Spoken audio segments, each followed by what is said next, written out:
اور آرام کے سامان جس میں وہ خوشی رہا کرتے تھے چھوڑ گئے. جو کیا یہ دنیا میرا میرا میرا کر کے اس کا اترا کر موسیٰ علیہ السلام کو اور بنی اسرائیل کو جھٹلا کر ان کو تکلیفیں پہنچا رہے تھے. اللہ کا ایک ایسا آزمائش آ گیا کہ جیسا کہ پانی میں ڈوب کر مر گئے اور آرام کے سامان جس میں وہ خوشی رہا کرتے تھے چھوڑ گئے. اور ان کا مالک کون بن گئے؟ بنی اسرائیل. ایک حصہ اس طرح ہوا اور ہم نے ایک دوسرے قوم کو ان کا مالک بنا دیا. دیکھو ابھی اس سے پہلے کس کا قوم تھا؟ وہ فرعون، حامان اور قارون کا تھا. ابھی ان لوگوں کو کیا اللہ تعالیٰ نے پانی میں غرق کر دیا. کس کو کیا سزا کر دیا، کس کو کیا سزا دے دیا. ان سب کو جو نافرمان تھے ان سب کو کیا ہلاک کر دیا اور بنی اسرائیل کو اس ملک کا مالک بنا دیا، وہ بھی آزمائش کے لیے. یہ ملک سب کچھ اللہ کا ہے.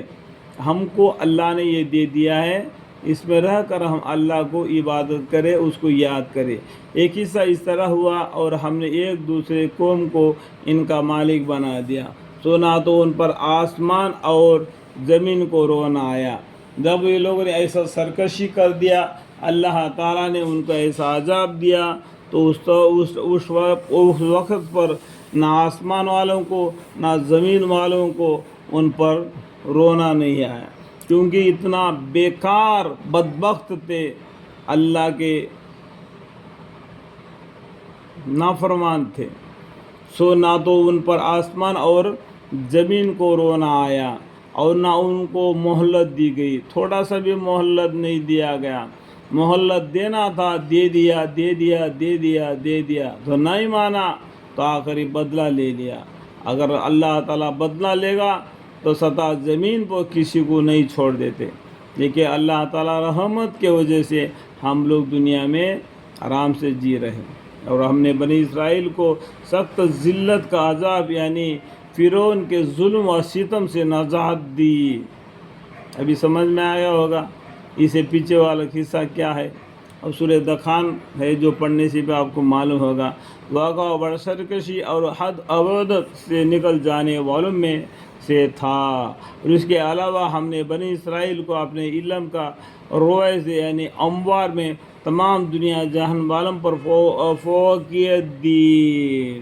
اس کے بعد میں کیا ہے، اس کے علاوہ ہم نے بنی اسرائیل کو اپنے علم کے روح سے، اللہ کے علم کے روح سے بعض انوار میں تمام دنیا جہان والوں پر فوقیت دی.